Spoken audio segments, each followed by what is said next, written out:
तो दोस्तों हम स्टार्ट करते हैं काफ़ी इंपॉर्टेंट टॉपिक को। इंडियन नेशनल कांग्रेस इंपॉर्टेंट है लेकिन इजी है काफ़ी ज़्यादा। इंडियन नेशनल कांग्रेस की नींव कैसे रखी गई इसको ज़रा जानते हैं, इसकी कहानी जानते हैं। तो one of the world's largest and सबसे पुरानी जो पॉलिटिकल पार्टी है अपने आप में वो है आईएनसी, इंडियन नेशनल कांग्रेस, जिसको गठित करा गया था 28 दिसंबर 1885 में, दिसंबर 28 1885। अब मज़ेदार बात यह है कि इसकी स्थापना में हिंदुस्तानी किसी हिंदुस्तानी पर्सन का योगदान नहीं था। इसको एक ब्रिटिश सिविल सर्वेंट ने बनाया था जिसका नाम था ए ओ ह्यूमे, या फिर full form Allan Octavian Hume. शुरुआती दिनों में इंडियन नेशनल कांग्रेस जो सेटअप करी गई थी उसका मेन मुद्दा यह नहीं था कि आज़ादी डिमांड करना अंग्रेजी हुकूमत से, बल्कि शुरुआती दौर में इसने काम करा अलग अलग लोगों को साथ लेकर आना।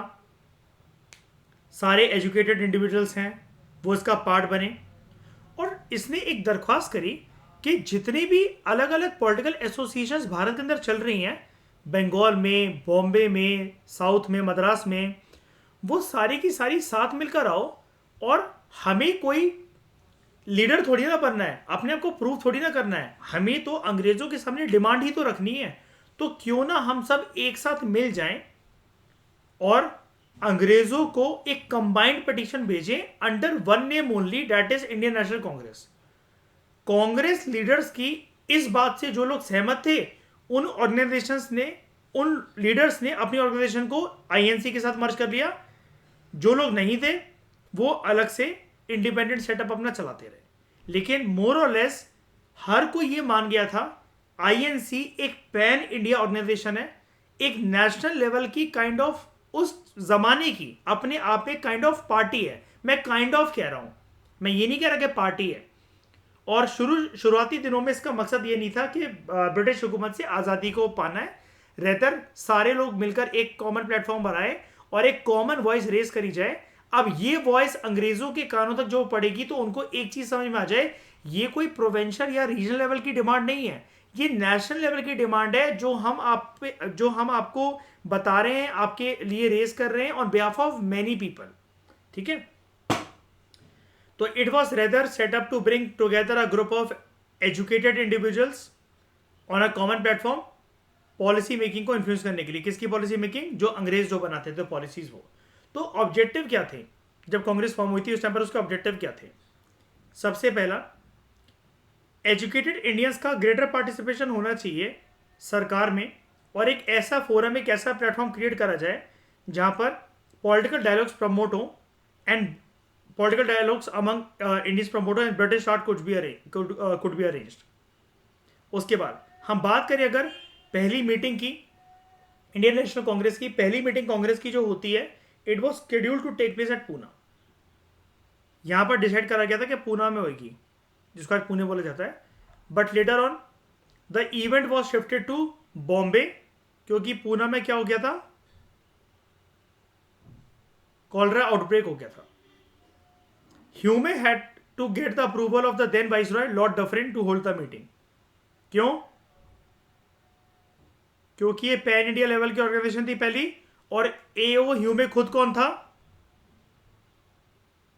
खुद कौन था? ब्रिटिश साइड से सिविल सर्वेंट था। अब एक बात बताओ, इसको गालियां पड़ी होंगी कि नहीं पड़ी होंगी बहुत ज्यादा अंग्रेजों की तरफ से जब इसकी एक्टिविटीज को जाना गया होगा,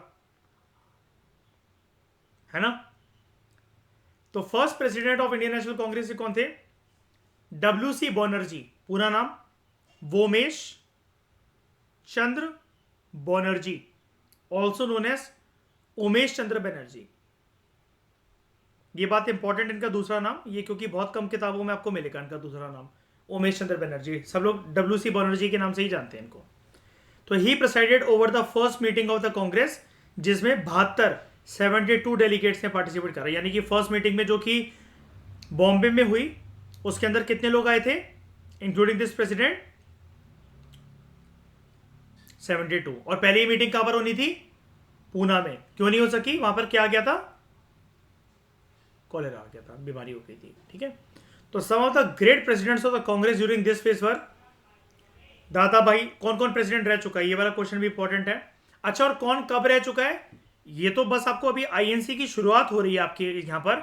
अभी तो 1947 तक जाते जाते जो आईएनसी की मीटिंग्स जो चलेंगी हमेशा दिसंबर में, फिर आगे चलकर कुछ कुछ शिफ्ट भी होंगी, दिसंबर के बाद भी होने लग जाएंगी। तो आप देखोगे अलग अलग मीटिंग में कैसे अलग अलग प्रेसिडेंट जो हैं वो बनते हैं, उनका क्या रोल रहता है और उसका उस मीटिंग का एजेंडा क्या था। अच्छा, मुझे एक बात बताओ, एक मीटिंग है, मैंने आपको बता रखा था एनसीईआरटी से भी, एक मीटिंग है जहां पर गांधी जी कभी प्रेसिडेंट बनना नहीं चाहते थे आईएनसी की मीटिंग का, लेकिन उनको बनना पड़ा था क्योंकि कोई था नहीं संभालने वाला। कौन सा सेशन था वो कांग्रेस का? नहीं, हाँ, 19 कहाँ का सेशन था वो? 24 वाला, 1924 वाला था नहीं।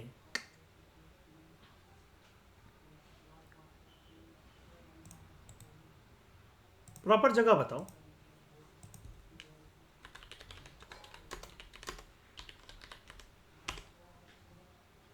1924 में था। एंड बेलगोन सेशन याद आया? Where is बेलगोन? कर्नाटका, शाबाश। ठीक है, बेलगोन सेशन सही है श्रेया, बेलगोन सेशन। ठीक है, थाने नहीं है, याद रखना। थाने बहुत, थाने तो आप महाराष्ट्र में पहुंच गए, मुंबई के पास पहुंच गए। बेलगांव है कर्नाटका में नीचे। ठीक है, कोई बात नहीं, अभी हम ये सारे देखेंगे कहानी पूरी की पूरी। आप ये सारे के सारे कांग्रेस के प्रेसिडेंट को ट्रैक करते चलना। हम बार बार रिवर्स अप्रोच अपनाकर इसको क्या कहते हैं, इस रिवाइज करा करेंगे कि बताओ पहला कौन, दूसरा कौन, तीसरे में कौन था, उसमें क्या हुआ था। ऐसे करके आपको याद हो जाएगा। अभी के लिए आपके सामने अभी जो कहानी मैं पूरी की पूरी बुक के चलाने वाला हूँ, अब बताओ आपके लिए भी पहला प्रेसिडेंट कौन? आपके लिए मतलब क्या, मतलब पहला प्रेसिडेंट आपने किसको जाना? वो चंद्र बनर्जी। ठीक है, और दूसरा नाम इनका क्या, जो कि मैंने आपको बताया कि 95% बुक्स के अंदर नहीं मिलेगा, उमेश चंद्र बनर्जी। ठीक है, और पहले कांग्रेस के अंदर कितने डेलीगेट्स ने पार्टिसिपेट करा? 72। मीटिंग कहाँ पर हुई? बॉम्बे के अंदर। एक्चुअली कहाँ होनी थी?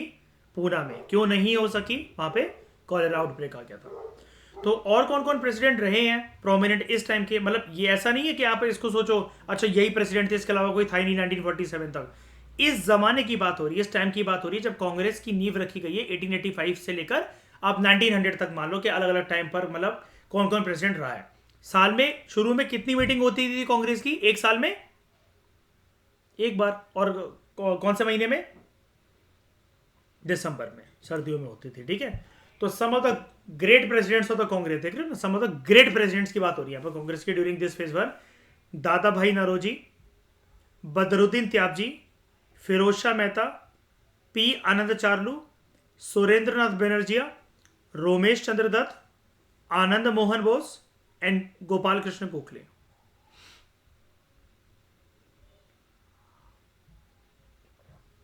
श्रेया, गांधी जी के पॉलिटिकल गुरु कौन थे?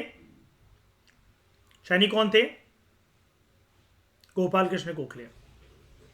और पहली बार गांधी जी को वो कहां फैमिलियर करवाते ऑडियंस के सामने जब वो साउथ अफ्रीका से लौटकर आए थे? नहीं नहीं नहीं, श्रेया बताओ जरा सबको। बीएचयू, बनारस हिंदू यूनिवर्सिटी में कॉलेज में एक सेशन होता है शानी, वहां पर गांधी जी को फैमिलियर करवाते हैं। मतलब तारीफ नहीं करते गांधी जी की, स्पीच देने का कहते हैं। मतलब गांधी जी का पहला साउथ अफ्रीका से लौटने के बाद जो पब्लिक अपीयरेंस था ना, मतलब जनता के सामने रूबरू हो रहे थे लार्ज स्केल पर, वो एक कॉलेज का बनारस हिंदू यूनिवर्सिटी का एक सेशन चल रहा था ऑडिटोरियम में वहां पर। ठीक है, गांधी जी का आश्रम का नाम क्या था साउथ अफ्रीका में जहां पर रुके थे गांधी जी?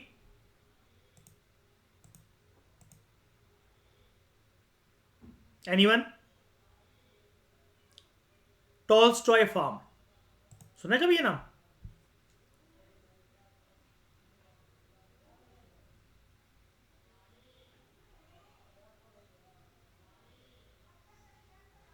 गांधी जी के पिताजी का नाम?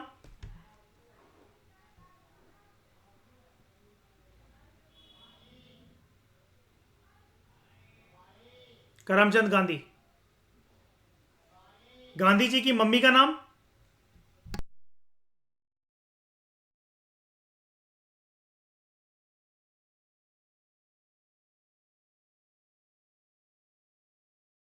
पुतलीबाई। गांधी जी को महात्मा का खिताब किसने दिया? रविंद्रनाथ टैगोर। बंगाल की बातें पूछ लो शैनी से, सबसे पहले आंसर आता है। बंगाल की खाड़ी में उछल उछल के आंसर देती है Shaini. Aims and objectives of Indian national Congress. ठीक है, कोई बात नहीं शैनी, मेरे साथ भी ऐसा होता है मध्य प्रदेश के क्वेश्चंस को लेकर। ठीक है, श्रेया के साथ पंजाब को लेकर होता है। तो aims and objectives of the Indian national Congress, nation building. The first and the foremost major objective of the INC national, वो ये था कि नेशनल बिल्डिंग के प्रोसेस को प्रमोट करना। नेशन बिल्डिंग मतलब क्या? हमारा देश, इन लोगों ने देखा, ध्यान से समझना, ये थोड़ी सी एक ना फिलोसफिकल बात है। नेशन बिल्डिंग एक कंसेप्ट होता है।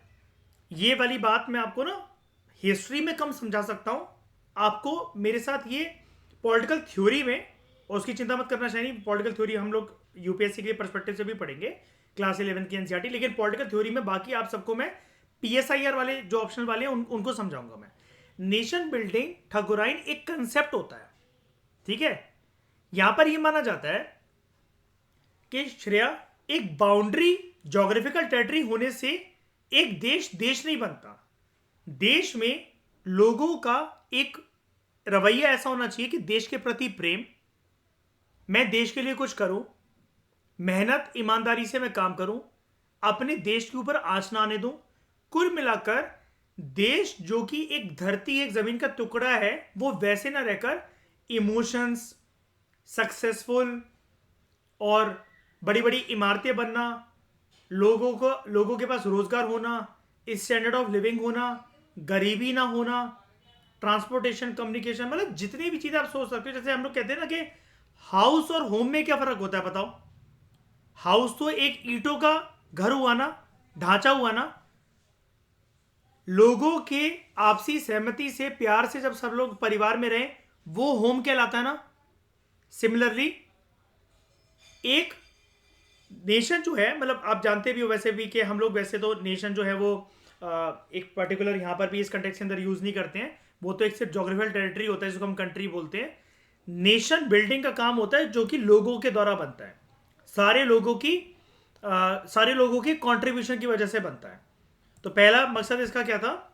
To promote nation building process in India, यानी कि सारे लोगों के अंदर, इसका मतलब ये भी कह सकता हूं मैं, देशभक्ति की भावना जगानी है, बाकी काम अपने आप हो जाएगा नेशन बिल्डिंग का। और अब उनको एक कॉमन प्लेटफॉर्म मिलने जा रहा है ऑल इंडिया लेवल का। लोग पॉलिटिकल एसोसिएशन का पार्ट क्यों नहीं भी बन पाते थे, इसका कोई answer?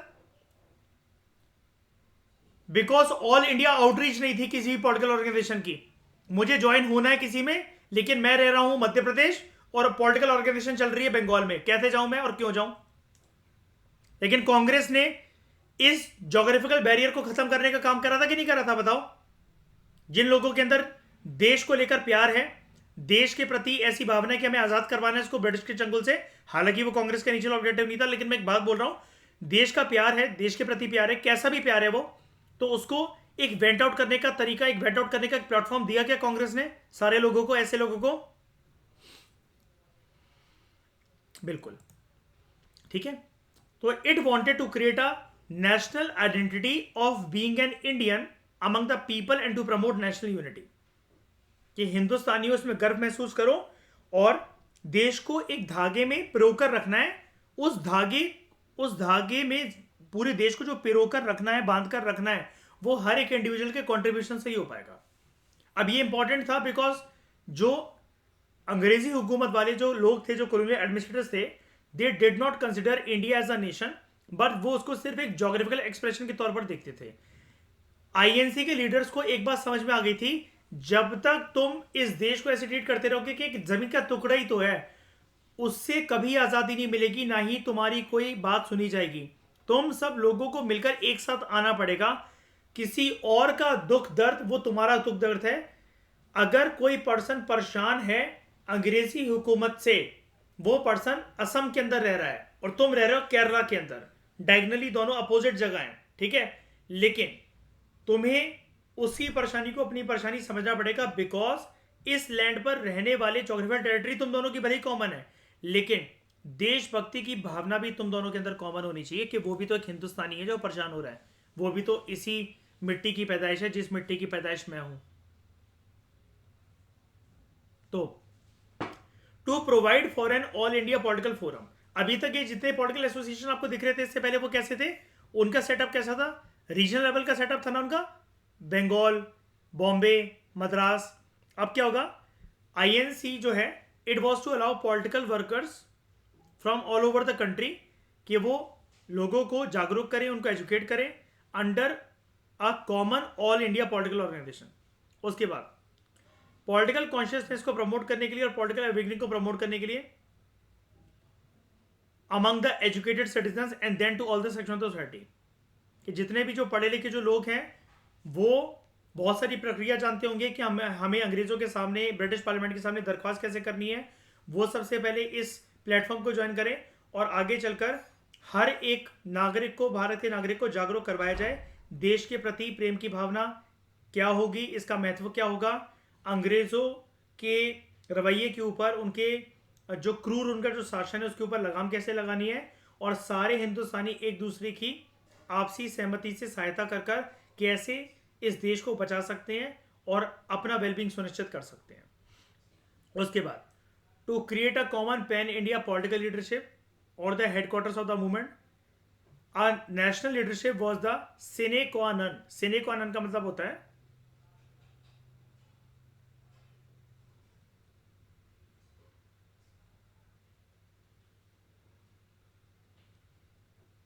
Absolutely necessary for the success of the national movement.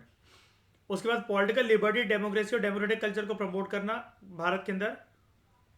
Congress sessions का जो वर्किंग स्ट्रक्चर था वो काफी डेमोक्रेटिक था, यहाँ पर डिबेट, डिस्कशन, वोटिंग होती थी और ये सब कुछ पीसफुल था, ठीक है।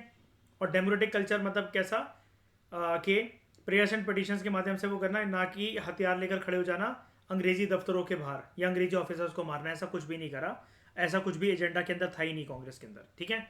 उसके बाद to create and promote anti colonial ideology among the people, ये काफ़ी ज़्यादा महत्वपूर्ण चीज़ थी नेशनल मूवमेंट को जागरूक करने के लिए, उसका बेस बनाने के लिए, against the authoritarian and colonial government.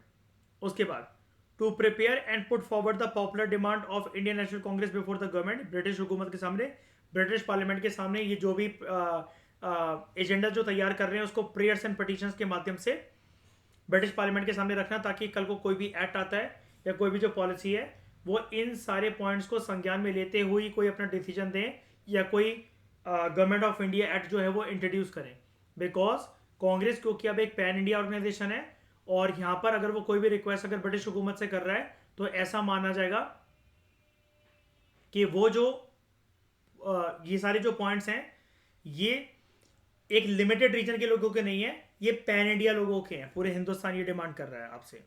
तो this was to ensure the public welfare and also to unify them over these issues. उसके बाद हम एक बात करते हैं सेफ्टी वॉल्व थ्योरी की, ठीक है। एक थ्योरी है जो कि ए ह्यूमे ने पुट फॉरवर्ड करी थी।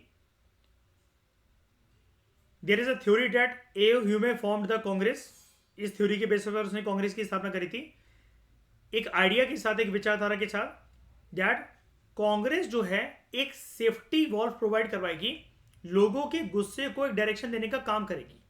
अगर हथियार लेकर पहुंच जाओगे तो 1857 की क्रांति की तरह थोड़े टाइम के लिए तो सक्सेस मिलेगी, लेकिन ब्रिटिश हुकूमत आपकी बातों को शांत करवाना जानती है। और ए ह्यूमे का यह मानना था कि हिंदुस्तान के लोग जब भी गुस्सा लेकर उमड़ पड़ते हैं अंग्रेजी हुकूमत के खिलाफ, तब वो और ज़्यादा निराश हो जाते हैं, और ज़्यादा गुस्से में आ जाते हैं, और वो चाहकर भी जो बात मान लेनी चाहिए अंग्रेजी हुकूमत को वो नहीं मानते हैं और हिंदुस्तानी अपना ही बेड़ा गर्क कर लेते हैं इससे। तो इसने बोला कि आईएनसी एक ऐसा प्लेटफॉर्म होगा जहां से लोग अपने गुस्से को एक प्रॉपर डायरेक्शन देकर अंग्रेजों तक पहुंचा सकेंगे, और वो भी एक पढ़े लिखे व्यक्ति की तरह। To this end he convinced Lord Dufferin, याद है ना, इससे परमिशन चाहिए पड़ी थी इसको सेशन कंडक्ट करवाने के लिए 1885 में दिसंबर में। और डेट याद रखना प्रॉपर, 28 दिसंबर, ठीक है, जब ये फॉर्म हुई थी कांग्रेस। तो to this end he conveys Lord Dufferin not to upset the formation of the Congress, कि आप जो है कांग्रेस जो भी फॉर्म हो रही है उसको अपसेट मत करो। The extremist leaders like Lala Lajpat Rai, he believed in the safety wall theory, and even the Marxist historians की जो कॉन्स्पिरेसी थ्योरी है, it was an offspring of the safety valve notion theory. मतलब जो मार्क्सिस्ट हिस्टोरियंस हैं उनकी एक थ्योरी थी जिसको कॉन्स्पिरेसी थ्योरी बोला जाता है। तो ये एक प्रकार से सेफ्टी वॉल्व थ्योरी के बेसिस पे ही बनी थी। सेफ्टी वॉल्व थ्योरी जो है, it is however a small part of the truth. मतलब कौन सी सच्चाई की यहाँ पर बात हो रही है? It is a small part of the truth के लोग जो है अपना गुस्सा निकाल सके अंग्रेजी हुकूमत के खिलाफ, उसके लिए आईएनसी सिर्फ एक प्लेटफॉर्म है, ऐसा नहीं था। बातें इसके भी बियॉन्ड है। मतलब जो आईएनसी की जो नींव है और भी फैक्टर्स के अंदर शामिल है। This theory has been discarded now. अब ये थ्योरी नहीं मानी जाती है। मॉडर्न हिस्टोरियंस जो हैं वो सेफ्टी वॉल्व का जो आइडिया उसके ऊपर उनका डिस्प्यूट है। उनके ओपिनियन में इंडियन नेशनल कांग्रेस जो है, it represented the urge of the politically conscious Indians to set up a national body to express the political and the economic demands of the Indians. अब जो मॉडर्न इंडियन हिस्टोरियंस हैं उनका ये मानना है कि जो एओ ह्यूमे कह रहा है कि लोगों का गुस्सा लोग जो है हिंदुस्तानी जो है उनको गुस्सा निकालने का एक तरीका है इंडियन नेशनल कांग्रेस, लेकिन मॉडर्न हिस्टोरियंस का ये मानना है, इंडियन हिस्टोरियंस का, कि ऐसा नहीं था। सिर्फ ऐसा नहीं था, बिकॉज इंडियन नेशनल कांग्रेस इतना बड़ा एक प्लेटफॉर्म था, तो यहां पर जो है हिंदुस्तानी जो है वो इसका मेंबर बनकर एक ऐसा प्लेटफॉर्म जो है चुन सकते थे जहां पर वो ब्रिटिश हुकूमत से दरख्वास्त कर सके कि हमारे लिए पॉलिटिकल ये प्रोग्रामिंग या ये पॉलिसीज या इकोनॉमिक पॉलिसीज एंड प्रोग्रामिंग हमारे लिए चलाओ। और वो लोग एक पॉलिटिकली कॉन्शियस इंडियंस थे। पॉलिटिकली कॉन्शियस मतलब जिनको अपने अधिकार पता है, जिनको ये पता है कि हमें हमारे अधिकारों से वंचित रखा जा रहा है, और हम जो डिमांड रेज कर रहे हैं या जो दरख्वास्त कर रहे हैं ब्रिटिश हुकूमत से, वो बहुत एक पीसफुल तरीके से कर रहे हैं। जो हिस्टोरियन है जिनकी बुक भी आती है, Bipin Chandra, he observes early Congress leaders used AO as a catalyst to bring together the national forces। उन्होंने कहा कि कांग्रेस लीडर्स जो थे, जो कि हिंदुस्तानियों की बात कर रहे हैं बिपिन चंद्र यहाँ पर, कि उन्होंने कंधे पर रखकर बंदूक चलाई एक ब्रिटिश सिविल सर्वेंट के, AO ह्यूमे के, ताकि एक ऐसा पैन इंडिया का पॉलिटिकल ऑर्गेनाइजेशन एसोसिएशन बने जहां पर सभी नेशनल फोर्सेस एक साथ आए और अपने सारी बातों को एक कॉमन तरीके से वेंट आउट करें अंग्रेजी हुकूमत के सामने।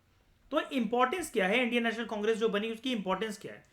एक तो इसकी वजह से पॉलिटिकल कॉन्शियसनेस क्रिएट हुई। अब इंपॉर्टेंस भी वही चीज है जिस मकसद के साथ कांग्रेस को बनाया गया था, एम्स और ऑब्जेक्टिव्स के साथ ही इसकी जुड़ी हुई है इंपॉर्टेंस।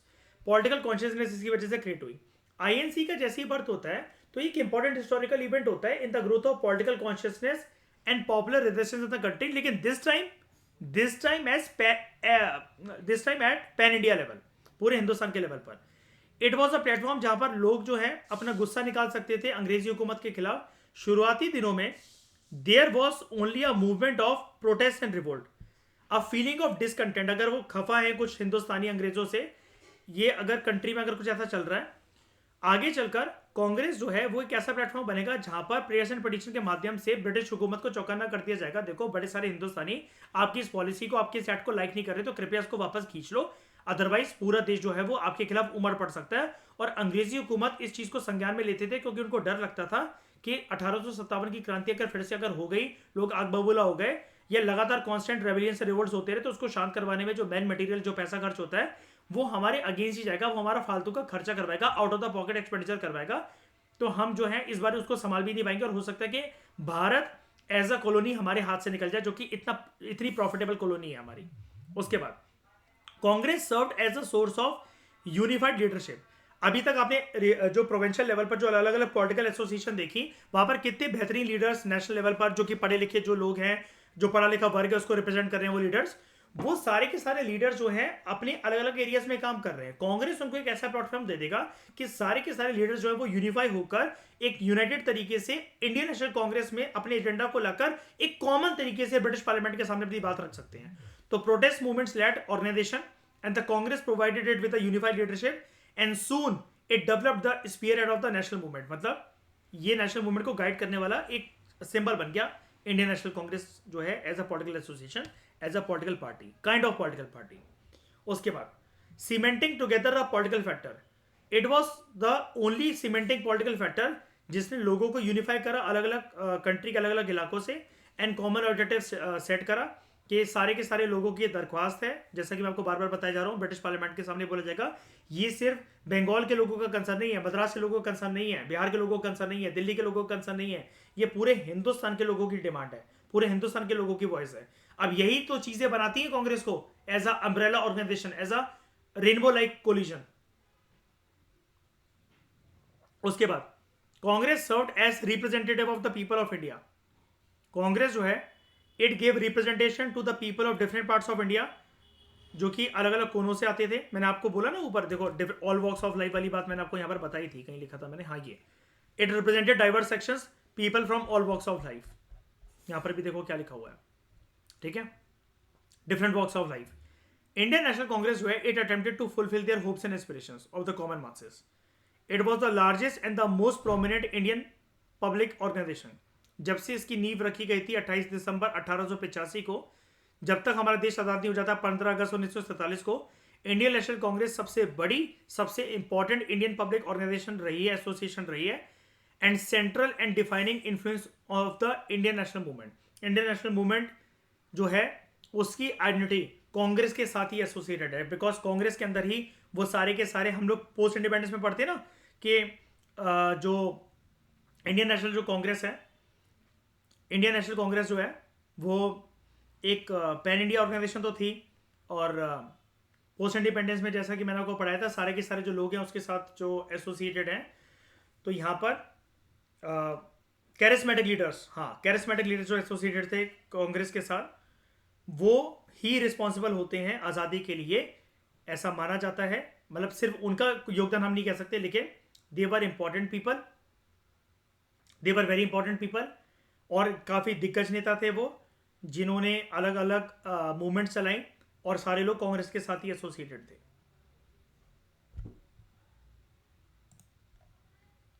तो फेजेस जो हैं इंडियन नेशनल कांग्रेस के, इसको भी हम डिस्कस करते हैं. इंडियन नेशनल जो नेशनल मूवमेंट थी, सॉरी नेशनल मूवमेंट के जो फेजेस हैं, तो नेशनल मूवमेंट 1885 से लेकर 1947 तक जो चलती है. अब देखो इसको नेशनल मूवमेंट क्यों बोला जा रहा है, मतलब जैसे ही कांग्रेस की नींव रख दी गई उसके साथ क्या मान लिया गया कि नेशनल मूवमेंट की शुरुआत हो गई, मतलब डीकोलोनाइजेशन स्ट्रगल स्टार्ट हो गया, है ना. क्योंकि अब यहाँ पर पहली बार एक ऑल इंडिया लेवल पर एक एसोसिएशन, एक ऑर्गेनाइजेशन है ना, तो सारे लोगों की डिमांड एक कॉमन तरीके से रखी जा सकती है अंग्रेजी हुकूमत के सामने, राइट.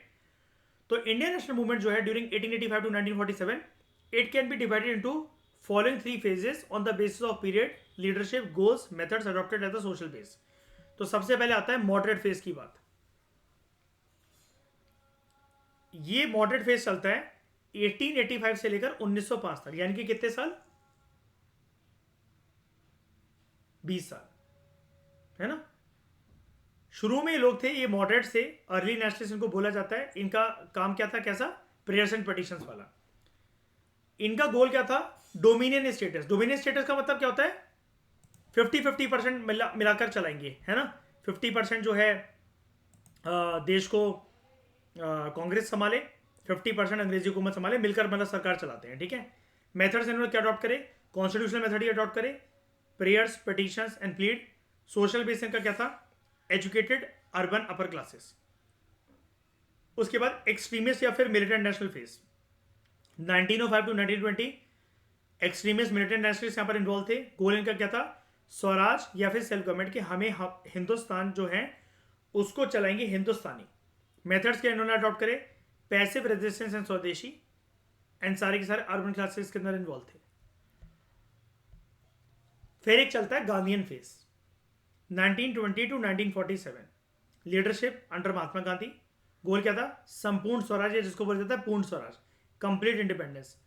मेथड्स सत्याग्रह, सारे के सारे अर्बन क्लासेस हो चाहे रूरल क्लासेस हो, including grass root level population जो कि गांव में रह रही है, सारे के सारे. फिर मतलब देखो बात तो कांग्रेस की है, ये सारे लोग कांग्रेस के साथ ही तो एसोसिएटेड हैं सारे फेज में, लेकिन यहां पर क्या, मॉडर्न फेज के टाइम पर सिर्फ एजुकेटेड क्लासेस, और वो भी शहरों से, उसके बाद एक्सट्रीमिस्ट फेज के अंदर भी शहरों से आए हुए क्लासेस, फिर चाहे वो कोई भी हो। लेकिन गांधी जी के टाइम पर कांग्रेस के अंदर जो ट्रू, हम जो इसको कह रहे हैं कि कोलिजन लाइक गवर्नमेंट या अम्ब्रेला ऑर्गेनाइजेशन, जो ट्रू फॉर्म में वो जो थी, जो कि सभी लोगों को साथ लेकर चल रही है, चाहे वो लोग कहीं से भी आए हों, किसी भी क्लास कम्युनिटी के जो लोग हों, ये वाला काम करा गया गांधीन फेज के टाइम पर। ठीक है, इंडियन नेशनल मूवमेंट के ही फेज है ये, गांधीन फेज। ठीक है, तो हम बात करेंगे अलग अलग फेजेस के बारे में with respect to Indian national Congress अगले लेक्चर में। इस डिस्कशन में दोस्तों फिलहाल इतना ही। Thank you very much for discussion.